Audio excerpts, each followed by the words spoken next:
Cool. It's great to be here. Thank you so much. I will start. I thought I would start by just kind of introducing myself, telling you who I am and what I do, and then maybe doing a little backtracking as to kind of how I got to where I am right now. My name is Steve Bucino. I'm a re-recording mixer and a sound supervisor in Los Angeles. I'm currently employed by NBC Universal. I work on the NBC Universal studio lot on a sound stage there as a sound effects re-recording mixer. Um, so what does that mean? That means that when I go to work, I go to the movie lot. I have a badge to get onto the lot, and I have a stage that I work on that has a large audio console. I have a mixing partner. So one of us, my partner, does dialogue and music, and I work with sound effects. So that could be footsteps, it could be gunshots, doors closing, backgrounds, ambiances. And as a team, our job is to build what the sound effects editors have provided to us. I believe you guys spoke to some sound editors or sound supervisors, namely, did Mr. Chris Gomez make an appearance? Yes, he did. Love Chris, great guy. So, a sound supervisor like Chris Gomez and his team of sound editors will provide to the mixing stage on the day of the mix um, all of the elements that we need for the show or the movie. And unlike what we were just talking about, where if the sound editors may be working from home, from their home studios, or they may have smaller offices at the lot or wherever they're working, they sort of work mostly on their own time, unless they need to coordinate with a producer for an ADR session or something like that. The mix stage is a little bit more formal. There's a lot of people that are on the clock when a mix is going. So that aspect of my job is I show up at 8 a.m. or 9 a.m. We start rolling at that when the clock strikes 9. As a union mix facility, we have to take a mandatory lunch after 6 hours. So we have to break for 30 minutes to 1 hour. And we work a 10-hour day with that 1 hour lunch built into it. So we get 9 hours over the course of 10. And a mix could be anything from one day to many, many months. So along with my partner, we build the sound for that show with the guidance of the sound supervisors and eventually the producers and the creatives that are involved in the show, hoping that what we bring to the table is a creative approach to the soundtrack, and it's what the showrunner ultimately, or the director or the writer, is looking for. So that's kind of a broad overview of where I am right now. So I would like to go back and just kind of talk about my journey going from a classroom like what you guys are sitting in to kind of finding myself here. And it's been, I think, exactly 20 years. So this is kind of like a good scope of just my story since I left those chairs. Does anybody have any questions about any of that so far? Brenda, checking in. How's this? How's that going? No, it's going great. Yes, yes. I Okay. love, I love that you said the creative approach to the soundtrack of the project. So that's exactly what it is. Yeah, yeah, and I'll get into that a little bit more, but it's definitely a creative, even though there's a lot of tech in the job, it is a creative outlet. For I feel it every day when I go to work that I get to do what I think is really fun and cool, and do some things that I know that I've learned how to do with sound, and that it all feels like art to me. And when it's received that way from a client, it's very rewarding. So, kind of going back to how I got started in this, was like many other people in the audio or sound industry, was a love for music. So I started playing guitar when I was younger and played in bands in high school. And it wasn't until a friend of mine had a 4-track recorder, and showed me that you can record. It used like regular old cassette tapes. You could record a guitar part on one fader and then go back and record another part and put it on another fader and balance them together. That I realized, oh, there's another creative outlet to music. I don't necessarily need to be the rock star on stage. There are other ways that I could be involved in the creative process of making music and feel fulfilled doing that. So I set my sights on going to college for music and sound recording.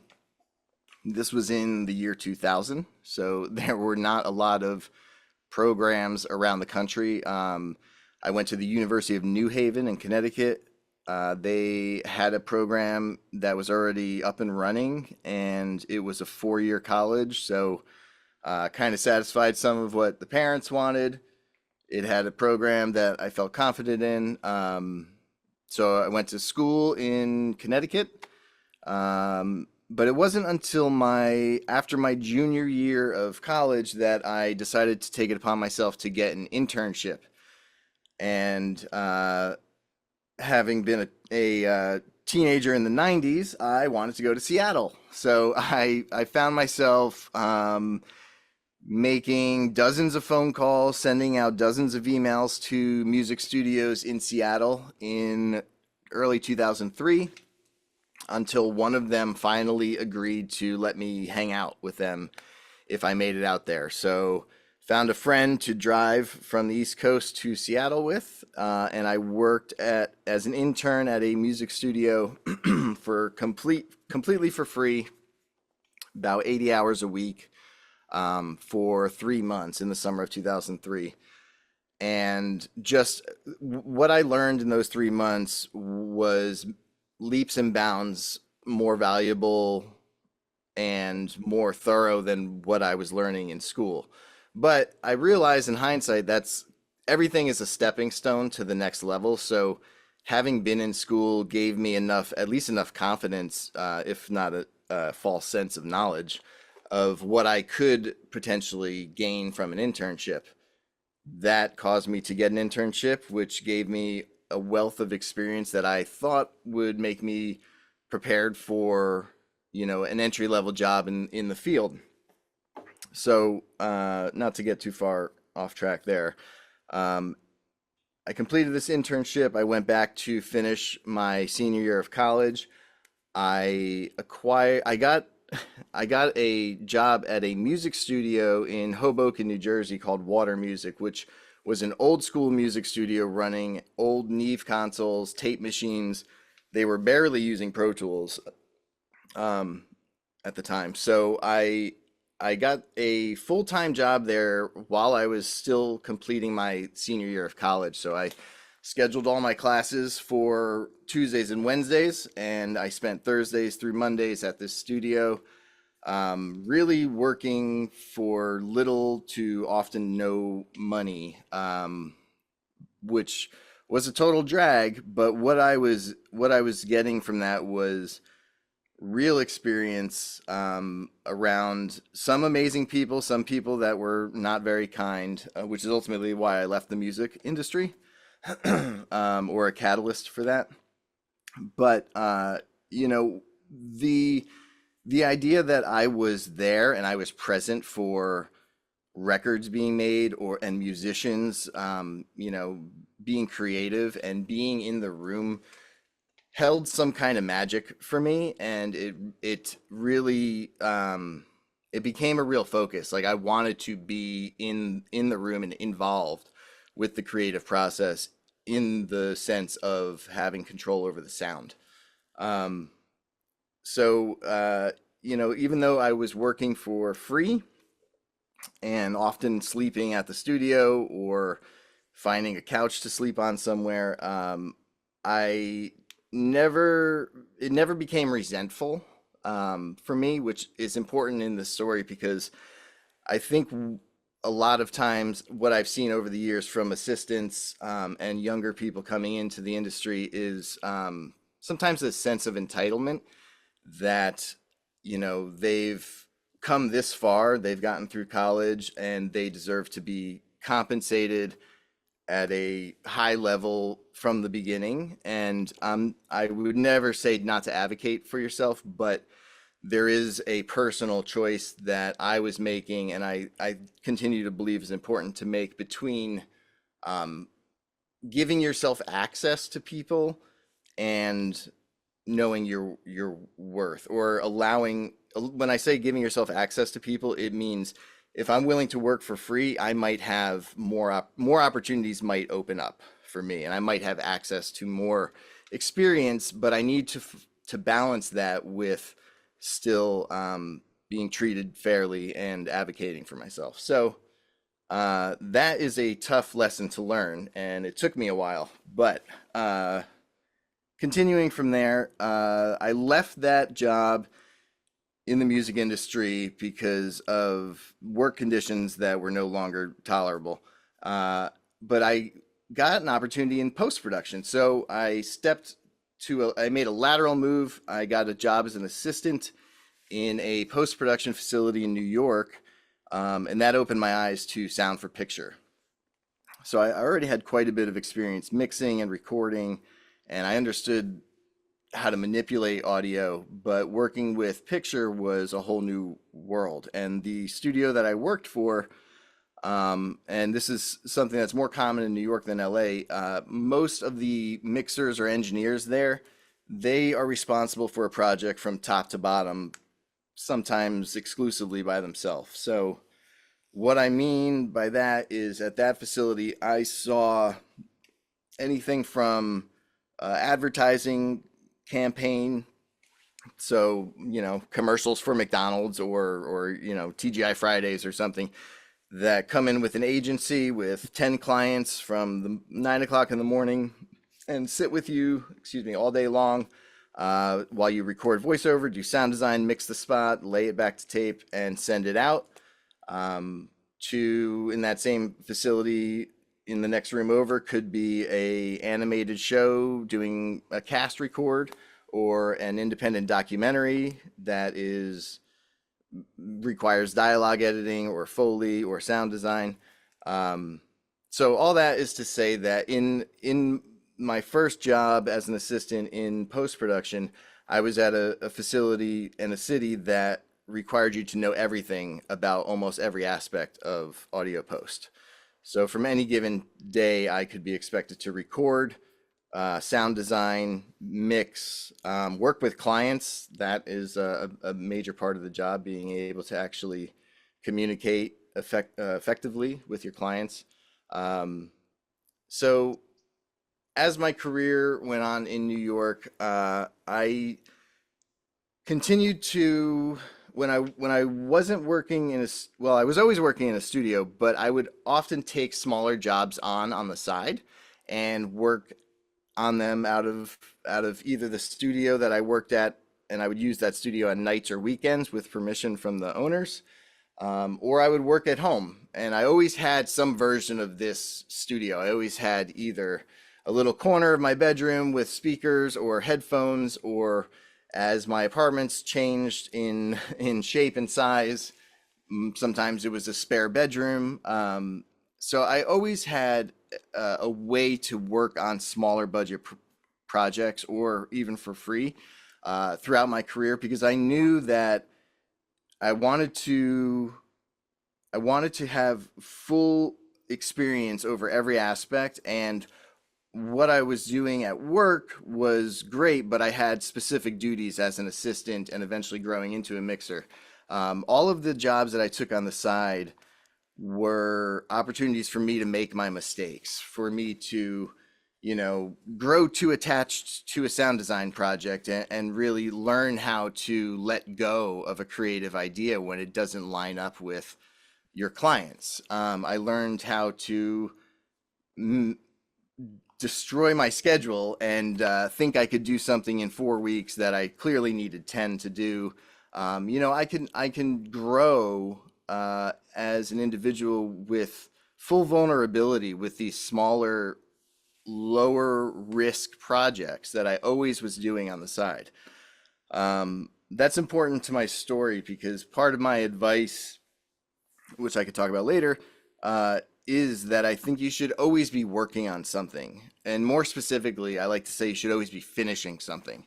If I'm always finishing something, I'm always feeling productive and I'm always checking something off.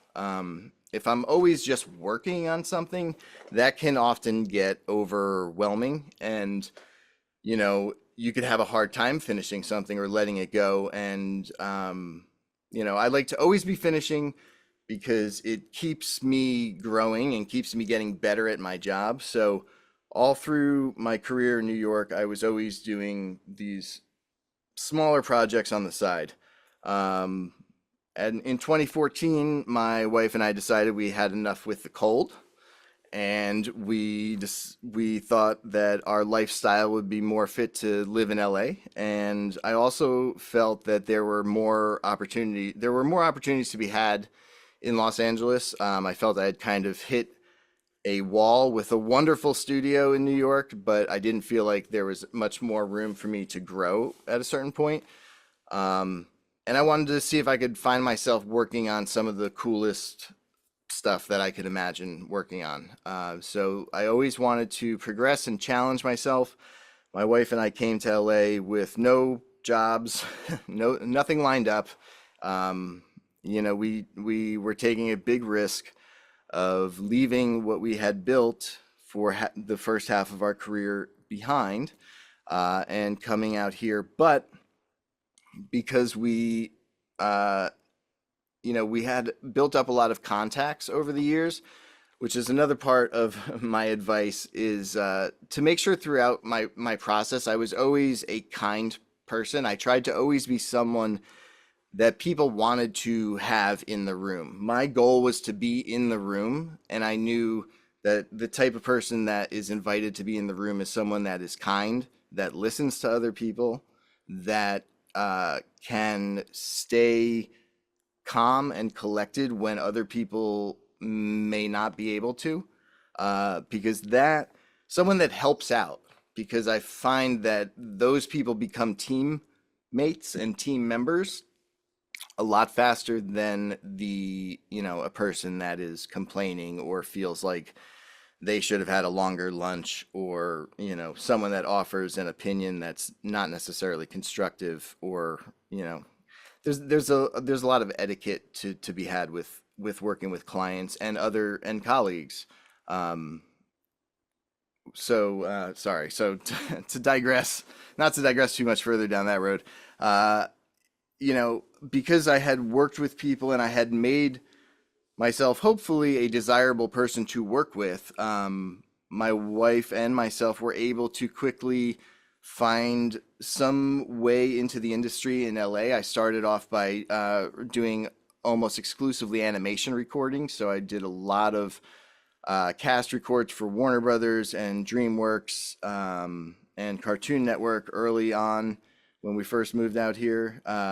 Half of my career in New York was working on Dora the Explorer and Go Diego Go in the early 2000s and up until I moved out here.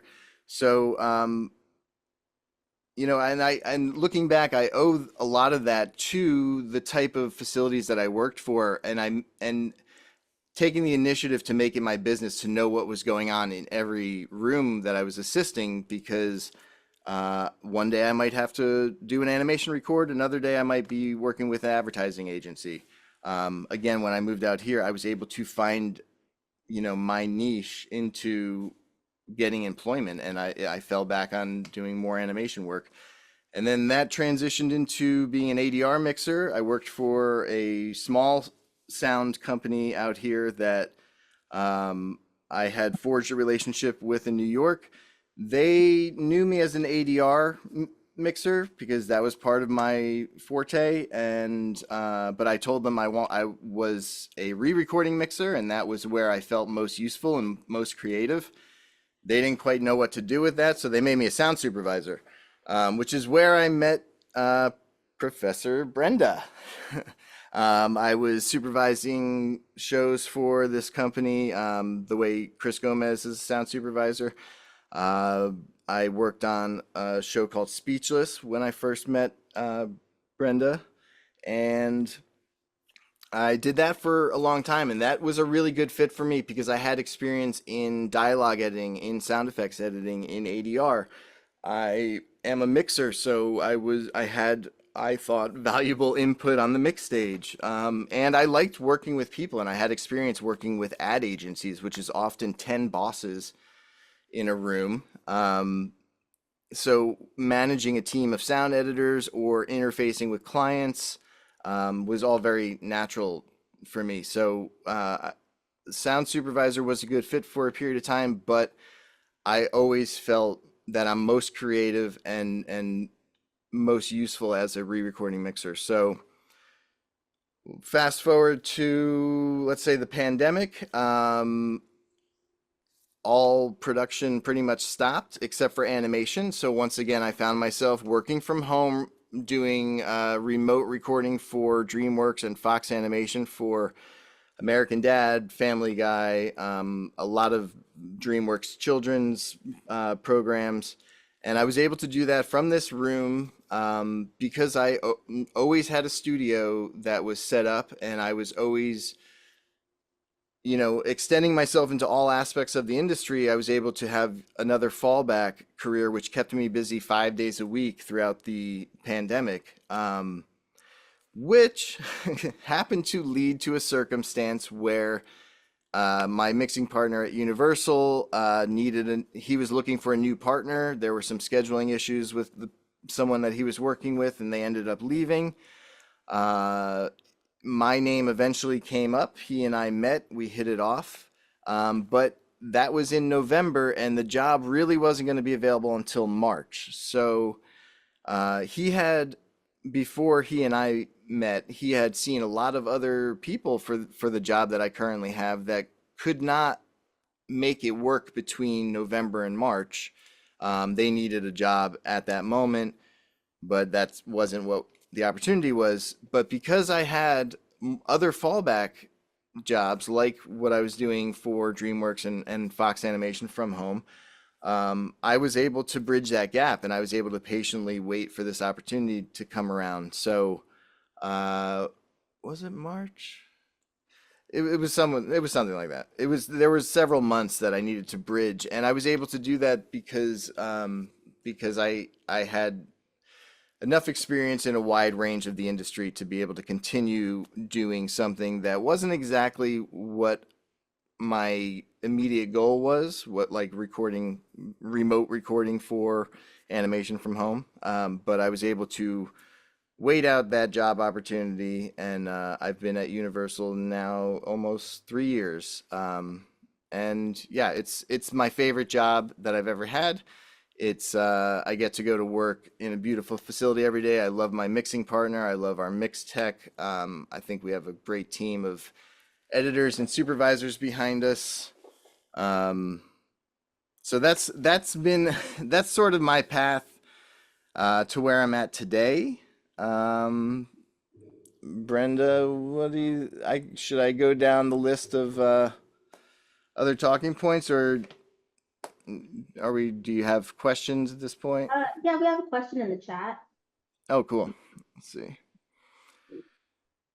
How's the transition from various genres, such as going from American Dad to The Shy to Interview with the Vampire to Fallout, and what is your favorite genre when it comes to working on a particular project? Okay. Um, the transition from American Dad, I was recording voice actors from home, and I was connecting them to other producers and creatives that were all at their own house over Zoom, and using something else called Source Connect. There's a lot of technical stuff involved in working on American Dad. There's a lot of remote connections and secret ways that producers could talk to each other without the talent hearing, and somewhat. So I like working with actors, and I think another strong point of mine is being in ADR sessions. I like working with actors, and I understand the process of actors, but that job was very technical, and a lot of times I was at the mercy of someone's internet connection, And so I was glad to stop doing that. And then when I started working on the Shy, that was at a company. I was a re-recording mixer on the Shy at a company before Universal. And I'll tell you what, that pertaining to this question, Interview with the Vampire and Fallout were all at Universal. And when I started working at Universal, I really was given the freedom from my mixing partner, who is technically the lead mixer in the room. The dialogue mixer is actually the kind of the captain of the team captain. Every department needs to have a head. So for the sound post team, the dialogue mixer is the department head technically. They call him the gaffer. Um, I was given the complete freedom when I started working at Universal to mix the way that I wanted to mix. And that means that I think sound is cool. And I like doing fun, funky, sometimes weird stuff with it. Sometimes ideas don't work, but that's why I feel creative, because I can try something and then if it doesn't work, I can pull it back, or maybe because that didn't work, it gives me a new idea to do something else. So when I worked on the Shy, I would say those mixes were very sort of supervised. It was a much more tame, sort of static, structured mix. When I got to Interview with a Vampire and Fallout those two specifically, um, I was given a lot more freedom to be creative and to just try stuff. And, when somebody says, no, I don't really like that, like, let it go, drop it and move on and be creative in a new way. And I think I've had the best results of my career since I've started mixing that way. So those are all very different phases of how I felt about my job in that question. So hopefully that helps. And as far as favorite genre, uh, I I like I do like working in horror and suspense because I kind of like scaring. I like seeing a reaction from an audience. So it's great in comedy, but that often comes from the jokes and the dialogue. As a sound effects mixer, what I'm doing now in my role at Universal is specifically sound effects. I like getting some jump scares or some gross reactions from people. Let's see. All shows listed are also amazing. For everyone else who haven't watched them, of course, I don't have many in this. Sorry. When working on a project, distinct sounds like Fallout, which has sounds already made from the game, how does that hinder or help your creative aspect of your job? Good question. Yeah, so the sounds from Fallout, the Bethesda gave the sound designer Daniel Coleman, who was also the sound supervisor and sound designer in Interview with the Vampire. He's, in my opinion, one of the best sound effects editors that I've ever worked with. They gave him their full Fallout library, but a lot of those sounds were really short clips. I guess naturally that get triggered from the game engine. And some of them didn't really sound as detailed as what we wanted to bring to this show. As a theatrical approach, we took a very theatrical approach to this television show. Um, and the sounds from Bethesda were not gonna cut it. So they were all implemented, but there was major buildup around those. But all of the sounds from the games are in the DNA of the sound of the show. There's many different vault sounds from the games that make Lucy's vault. And many and many more sounds that are built up from the sound designers. So anything that Bethesda gave us was used and is in the DNA of the show, but it's a small percentage. Sure. Yes. Hands. Excellent. What is the creative process for Fallout look for you with your position? What was the process? Yeah. Yeah. Okay. Cool. So Fallout specifically, the first two episodes we did a temp mix on the first two episodes like 2 months early. So I guess it was April of 23.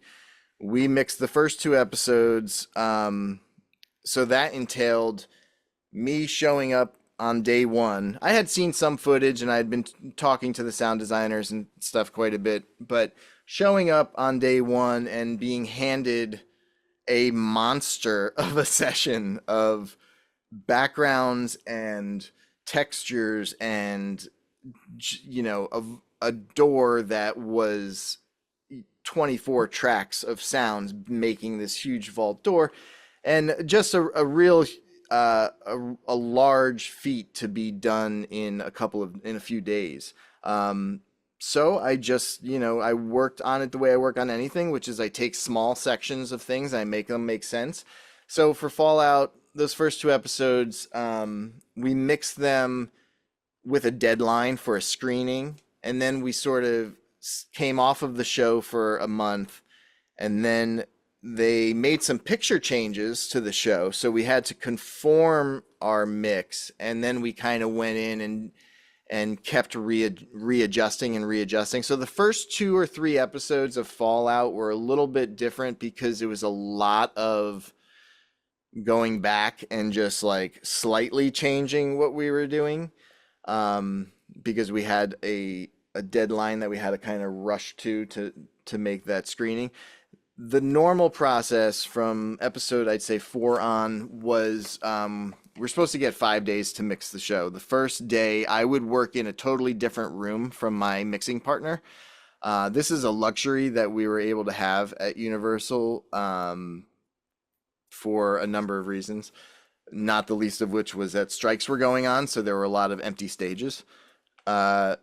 But I would go and I work in a totally separate room all by myself, and I would just make sense of the sounds that I had. I would mix them, I'd balance them together, and I'm at a point in my career, and as a mixer should be by now, not just me, but any re-recording mixer, where I can tell in a room how loud sounds should be in a properly calibrated room, if I know what level I'm listening at. So, I just try to get everything in the ballpark. So a door slam is not going to be ridiculously loud when it shouldn't be, when it should be in the background.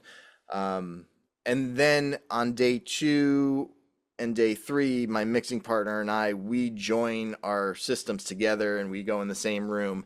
And then we listen together like, oh, this is too loud during this line of dialogue. Let me pull that down. Or here comes some music. We can't hear the sound effects. Then we start balancing together on subsequent days.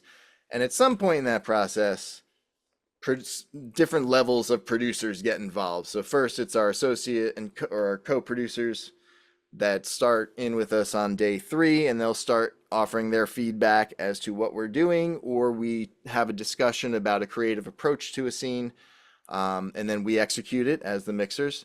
And then eventually the picture editor will come in and give their opinion, and they are often the second closest person to the project in my experience. It's usually the director and or showrunner, whoever the number 1 or number 2 people are on the show as far as making decisions, and then the picture editor, because they've been sitting with it for as long as that director has, or longer, and they've been facilitating that director's vision. They've been probably having their own conversations about how scenes should be cut and laid out. So when a picture editor comes in, they can be very useful and have a lot of insight as to how something should play out, unless you find that they have different tastes than everyone else. So it can go either way. And then finally, Jonathan Nolan would come in along with the other 2 showrunners who are also the writers, Graham Wagner and Geneva Robertson Dawson. Jonah was always the end all say all. He was always the final decision on anything. Whether he wanted to make that decision or not, sometimes he would lay out of things if he didn't want to, but if he felt strongly on something, which he often did, he would make the call. And Fallout's been probably my favorite project to ever work on. If for nothing else other extremely challenging, and a lot of attention and all that stuff has been great. But to watch Jonathan Nolan work as a storyteller and from a creative standpoint, it's made me a lot. It's made me better at my job since I started working at Fallout, because he will look at every moment as a full story arc, whether it's a short section of a scene. If it can be a self-contained story. There was one moment where in episode 2, Will Zig, the scientist who is escaping with the thing in his neck, and he's got the dog. He falls to the ground. He gets his leg shot off. The dog attacks the ghoul. The ghoul pulls out his knife. We're on Wilzig's face, and then it cuts to Lucy inside. We hear the dog squeal, and Lucy turns and looks outside. And that's the way that scene was always cut. The editor cut it that way. There were always those beats there, right? So, once again, to be concise, Wilzig falls down, dog attacks, knife comes out, we're on Wilzig's face, then we cut inside to Lucy, we hear a dog whine, and then Lucy looks outside. So the whine motivates Lucy's turn. It was always like that. And then at the last mix, Jonas said, what if we move the whine to the A side of the cut so it's on Wilzig's face? So now the dog attacks, the knife gets pulled out. We're looking at Wilzig, the owner of the dog, who just had his leg shot off. We hear the dog whine on Wilzig's face. And then when we cut inside, Lucy's turn is not just a reaction to a sound that she heard. Lucy's turn now becomes a total character shift. Now she's looking outside at this impossible situation that she's never faced before, and she needs to make a decision. And that's what story is about people making decision in conflict. So he had us move a sound. This was a new idea, and he had us move a sound a few frames, and it completely changed the beat of this show and it made it much stronger. And once I saw that, I started looking at every single sequence, whether it's a scene or few scenes or a section of a scene, and I now try to figure out what is the best possible story for this sequence, and what of these sounds that I have can I use to tell it? And that was a career defining moment when just being involved in that process. I don't even know if that was anywhere near one of those questions.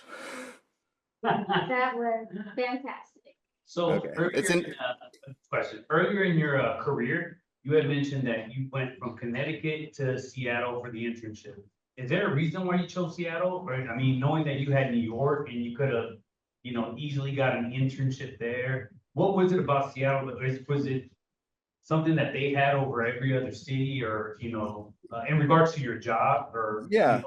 That was a bit of music nostalgia on my part. I grew up really heavily influenced by Seattle grunge music in the 90s. So that was always sort of a music mecca for me, and I was, preparing to go to a music recording studio, and I thought, let me try to find a studio in Seattle. I knew that I was going to go to New York after graduation, barring any surprise, unforeseen opportunity. I had a feeling I was going to go to New York. I thought that I could take an opportunity to go to Seattle and just kind of hang out in Seattle for a couple months. And then you also mentioned, you were doing projects in between projects or whatnot, and that's not the end game. That's not what you wanted to achieve or whatnot. Where you're at now, is that what you want to achieve, or is there something else that you want to achieve, or is something else that you're looking forward to in your career, in your future? Right. Yeah, it's a good question. This is like how much is enough is a little more. I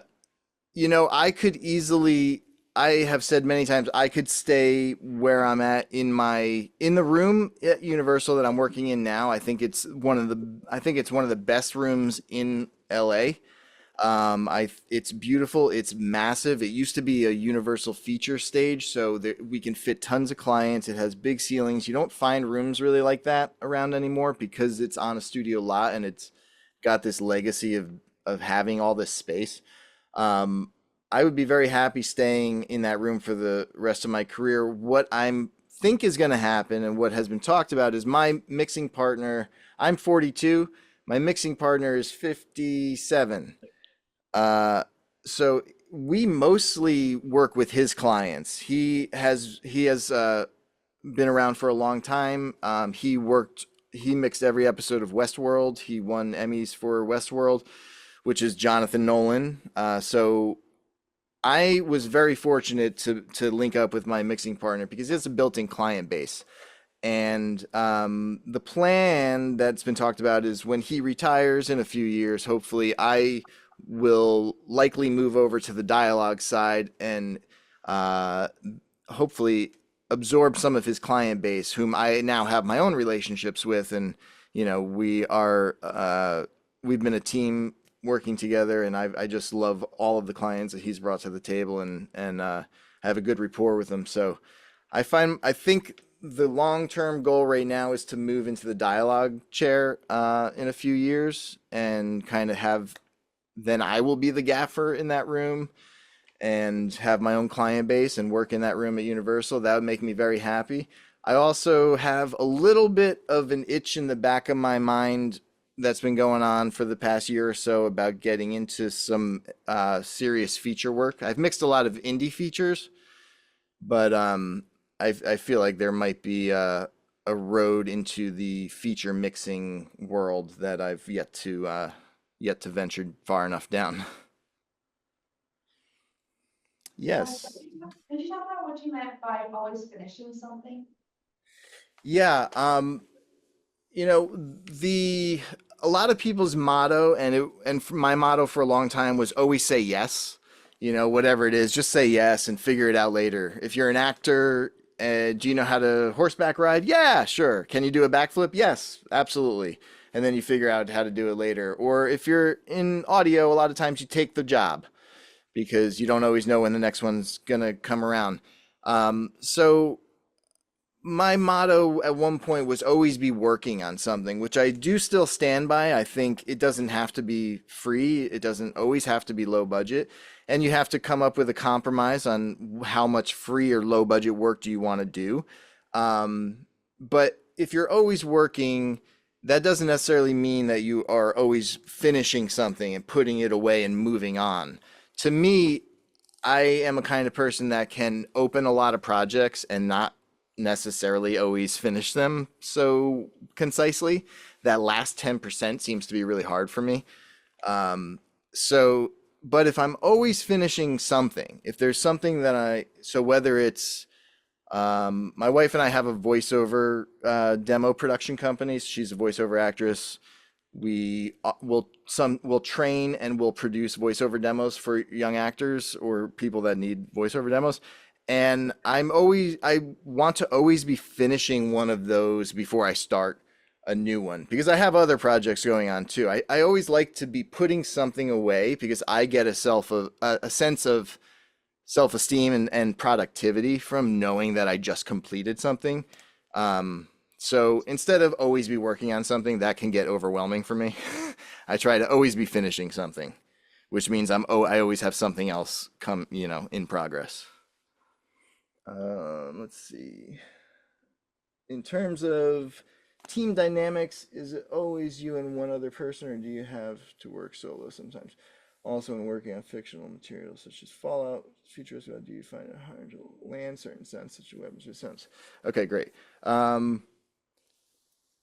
Is it always you? So at Universal, the way most TV and film stages work in LA, there's usually at least two mixers. There's a dialogue and music mixer.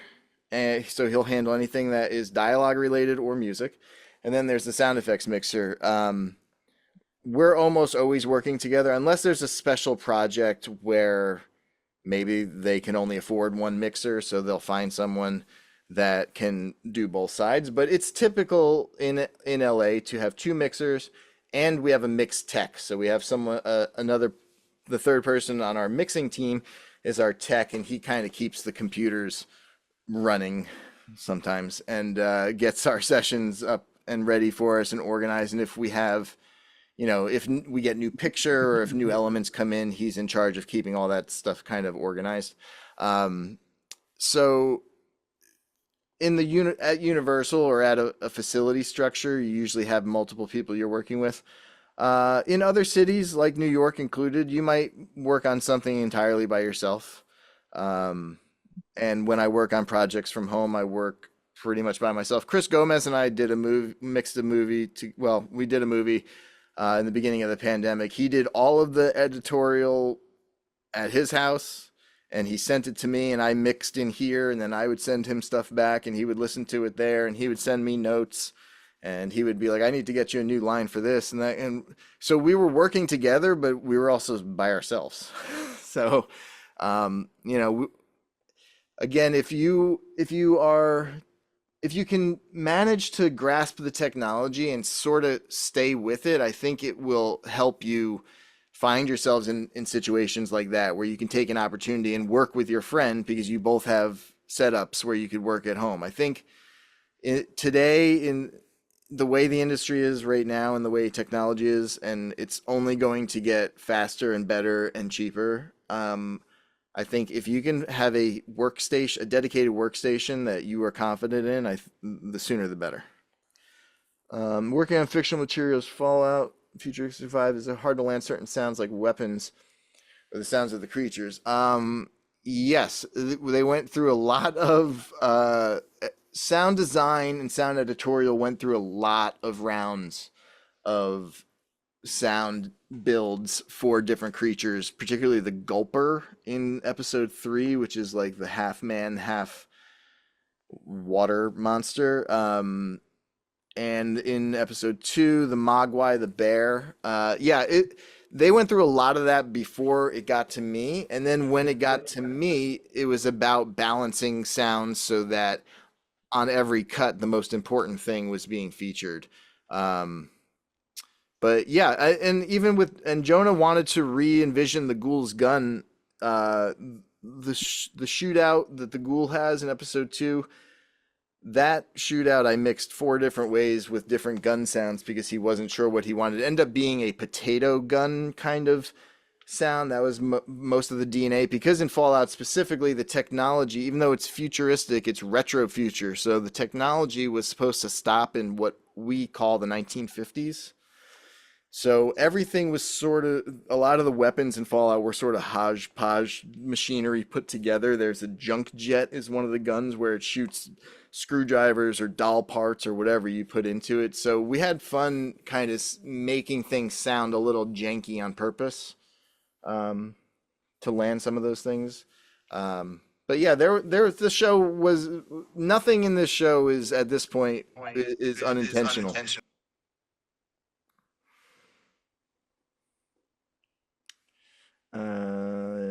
What else? I lost the class view. Oh no, us. Seniors? There we go. Okay. All right, Cool. go ahead, Aaron. Could you expand more on your shirt, Sound On Studios and the workshops, and also why the pug as logo? Oh, okay. Sure. Sound On Studio is something that my wife and I conceptualized and created in the pandemic. She's a voiceover actor, and she was teaching classes at another facility in person. And when that went to Zoom, it kind of didn't work for that company. It sort of fell apart. So her and I decided to create this company where she does coaching, one-on-one voiceover coachings. We also have monthly group Zoom classes. It's all remote, so we have students all over the world. We have 20 or 22 different instructors that are all working voice actors that teach monthly classes for us, and we do about 5 to 8 classes a month, group classes, and it's Sound On Studio on Instagram or Twitter. My wife does a lot of that stuff. Sound On Studio, it's for voice actors that want to coach in groups, private, or potentially make a voiceover demo for representation. And that is something that we did in the pandemic out of necessity. It's another revenue source for us. It's a lot of fun, and we've met a lot of amazing actors and people, and yeah, it's a good community for people to be vulnerable and to learn and to grow.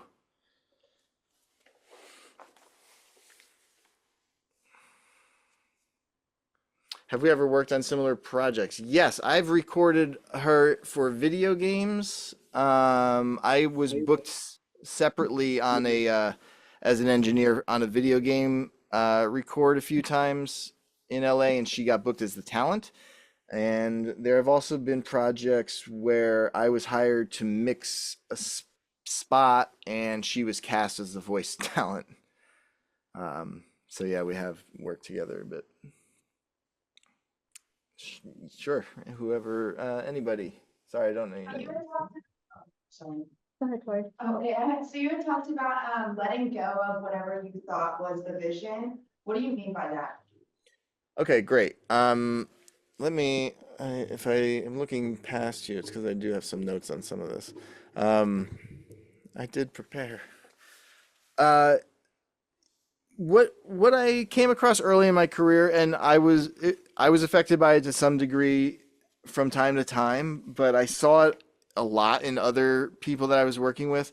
A lot of times, especially if it's a smaller project or if it's something that you're working on for a long time, like if you get hired to do everything for like a movie or a short film or something, you might build a sound design sequence or come up with the perfect sound for something in the movie or the show, or just really think that you nailed the mix and the way this is working, and this reverb sounds so cool, and you're just digging it.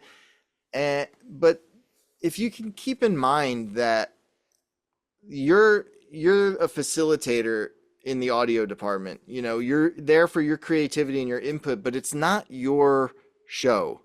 It's not your project.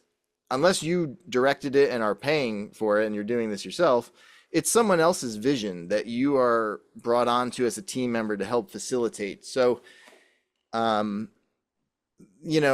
sometimes you can get really wrapped up in something that you spend a lot of creative energy building and you really connect to and you think it's great. And somebody else, the person whose show it is and whose vision it is, it might not resonate with them the same way it does with you, and they might want to change it, or they might want to get rid of it, or they might say, we don't need that at all, I just want to hear music here because that's what's emotional to me in this moment. So being able to recognize that you did a great job building this something that's really creative and meaningful, but it's not right for that person for this project, and that's who it's really about. It's not your show. You've done 10,000 other little things in there that you did and you chose to do, and no one's going to say anything about, but there's going to be a few big things that they're going to want to change, and you have, at some point, you have to learn to be okay with that.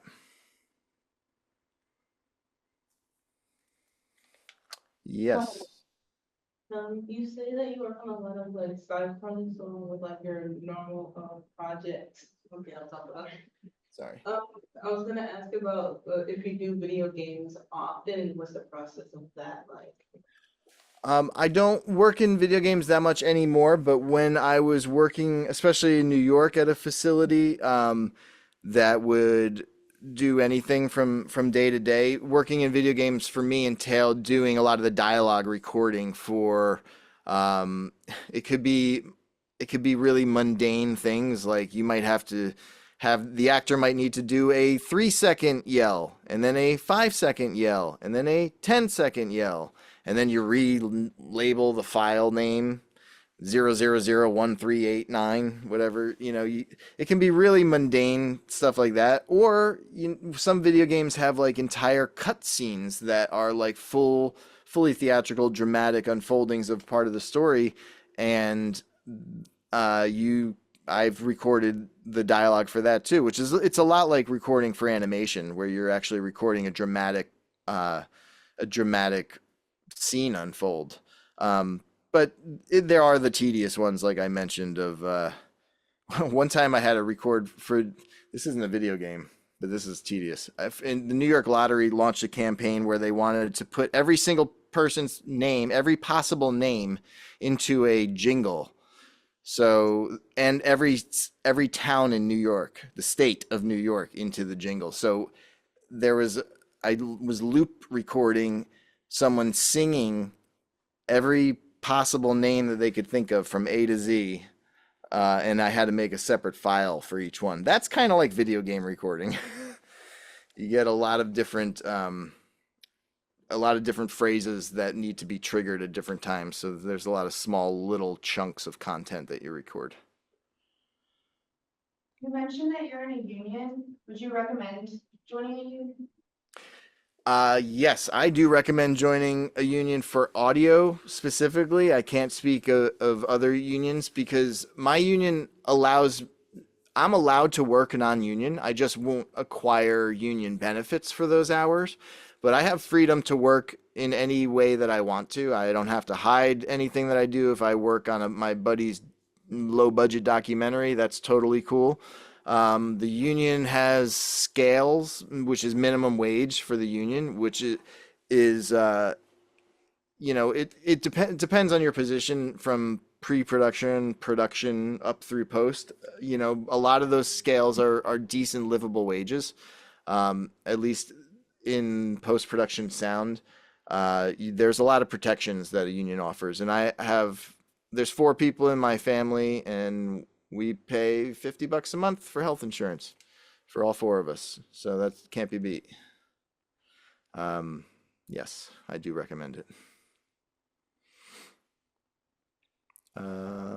Let's see. What else was I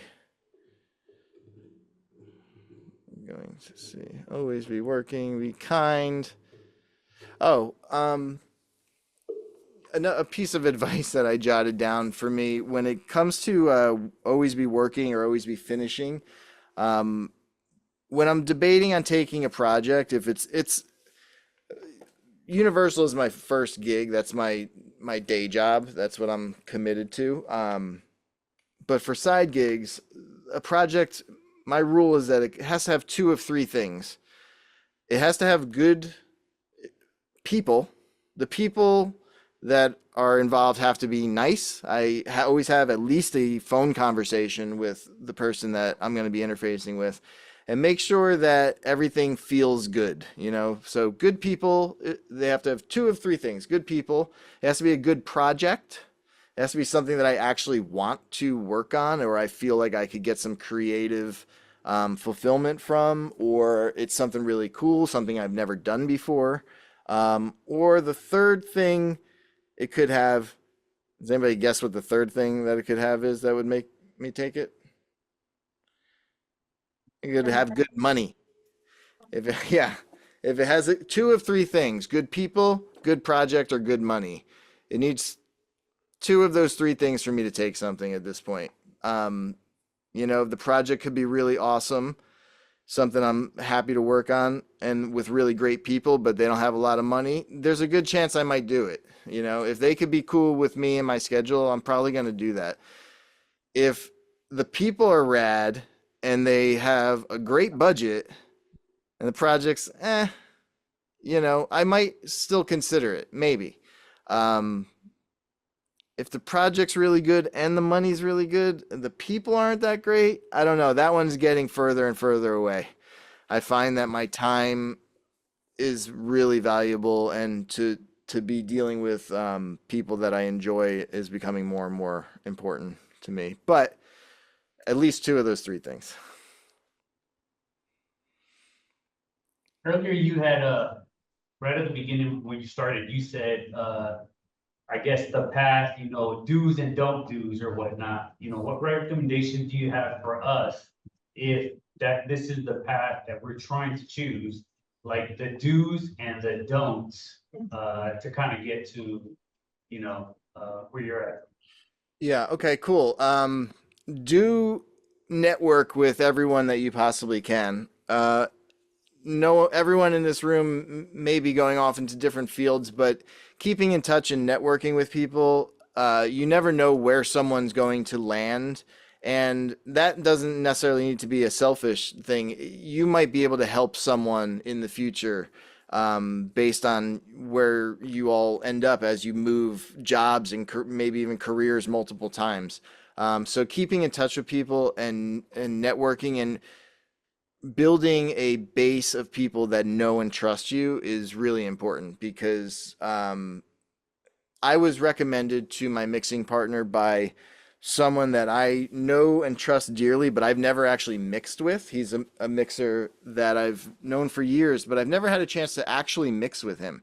But he recommended me to my current mix partner, and he and I never mixed together, and he hired me based on a conversation that we had. So I think it's, being a nice person, being kind, keeping in touch with people, um, being willing to help, find out how you can be helpful to whether you're working for a facility, or just with other people on a project. Try to be as helpful as possible. You know, Being helpful puts you in the room with people. You become a team member when you're helpful. People don't want a team member who doesn't want to do something because it's below them or it's not in their job description, or I just think you want to hang out with people that are easy to be around, and if you make yourself that way in a professional aspect, I think it's going to create more and more opportunity. It gathers momentum. Things I would not do, I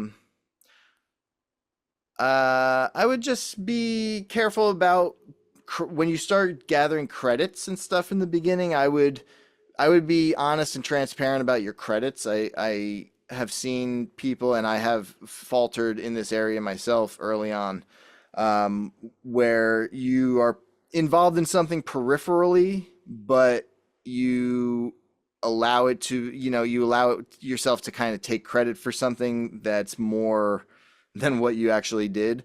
I was in a situation, and I love talking about this because this is a big lesson that I learned. I was in a situation with a studio in New York City early on in my career when I was going freelance, and it was a little too early in my career for me to really be going freelance. I had a client that was going to make it possible, but I didn't really have the credits that I needed to be putting myself in this position where I was approaching companies and facilities and trying to make myself valuable.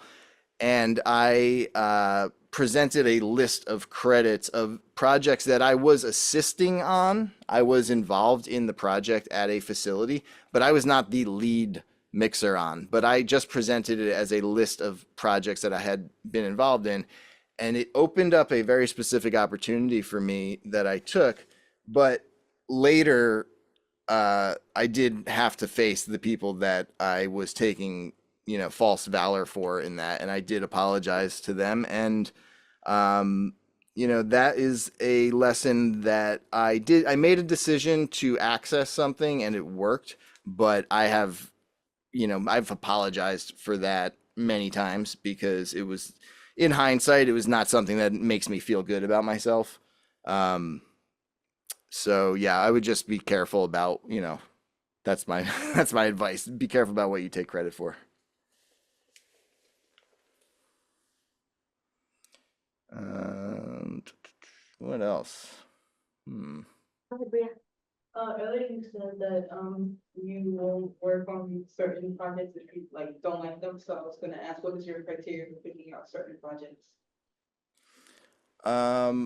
What would I consider like a good project now that I would need to be working on? Um, Now the projects that I find myself working on, if it's not for Universal and it's not for Sound On Studio, it's usually for directors or filmmakers that I think are talented and creative and deserve to have people stand in their corner. And if I could help someone that deserves an opportunity to make something, then I try to do that. You know, I feel like there's a lot of people that are very, very talented, and you know, sometimes it's hard to get funding for stuff. So as long as everything feels fair and I think the project is worth it and the people are worth it, I will probably end up working on it. Always be finishing. Question, I know, the professor, she doesn't go back and watch like anything that she's worked on or whatnot. Do you criticize yourself? Do you critique yourself? Like, you know, can you sit and watch something that you worked on and watch it with an open mind? Or do you find yourself like critiquing certain things or, oh, I should have done X, Y, and Z or whatnot? Yeah, I watch everything that I ever work on. I watch it sometimes many times. I think I learn the most from when I'm actually sitting in my living room and watching something that I've worked on because I can see a bigger picture. You know, I can see the bigger picture. I am usually sitting with my wife or someone, and I can see if they react. And so many times something has blown by that I thought was such a big deal, or you know, we spent so much time working on something, and then when you see it on air, it's not the focus of the story. You know, it's helped give me some perspective on how to manage my time on the stage, like what not to get bogged down in, and what to kind of focus on, knowing a rough timeline of how long I have to work on something. But yeah, every time I watch something on TV, I am critiquing it. I'm saying next time I think I can do that better, or like, oh, I thought that was, it seemed like that was really loud on the mix stage, but now that I'm watching it at home, you know, I bet I could do X, Y, or Z to make it feel bigger or feel louder. Yeah, I try to learn something from everything that I watch and also enjoy it. You know, there's sometimes something is just playing and I find myself just watching the show and I'm like, oh wait, I forgot to listen to that such and such thing. Then I realize it's all working because if I'm watching it as a viewer and the scene is playing, then you know, we did our job. Is there any project you would like love to be a part of? Uh, that any projects right now that I would love to be a part of. Well, Fallout Season 2 is coming up, so that's on my radar. Um, Interview with the Vampire had to go to London for Season 2. So yeah, that should be coming back for Season 3. So I'm excited to hopefully be a part of that. There was a tax incentive, so they filmed in Prague and they had it post in London. So we didn't get a chance to work on Season 2 of Interview with the Vampire. So I would love for that show to come back. That was a lot of fun and very creative. Fallout is coming up. Anything that I'm not, like I said, I kind of am starting to see a world where I can maybe pitch my way into the Universal feature department. I'm hoping to get involved in some feature film mixing for Universal at some point in the future. Hey, do you have an agent? I don't have an agent other than, I mean, know. you were always my agent, Brenda. I don't, If I had a dime for every time someone wants me to be their agent or manager. are you taking well- clients? No, I am not. No, I'm not, but I will let you know when I open up the agency. Do you Okay. feel, do re-recording mixers have agents that you You know know, of? I think a few do. I wouldn't be surprised if there's like if like a Mike Minkler kind of person has an agent or something like that. I don't know. It's more common for picture editors, I think. Yeah, I But wasn't talking the feature because like say Christopher Nolan's re-recording mixers or yeah, you know, like feature directors who have their team of people. I just yeah, thought about it now, like I don't ever think about, managers for re-recording mixers. that's not a bad idea. Yeah, you know any agents I should get in touch with? We'll talk offline. Okay, Yeah, it's not a bad idea. That's why you were saying, because I was just thinking, well, okay, Steve wants to start recording features. mixing. Yeah, Be a re-recording mixer for features. I'm like, okay, well, how's Steve gonna get there? In my head, this is what I'm thinking. well, okay, well, Steve knows a lot of people. He's already within the Universal world, Mhm. that network. So I'm like, okay, well, what else? All right, well, he has his union, he has different networking opportunities. They have events all the time. And I was like, oh, well, how does he get into that world? It's knowing somebody, right? Because it's like our industry is 90% who you know.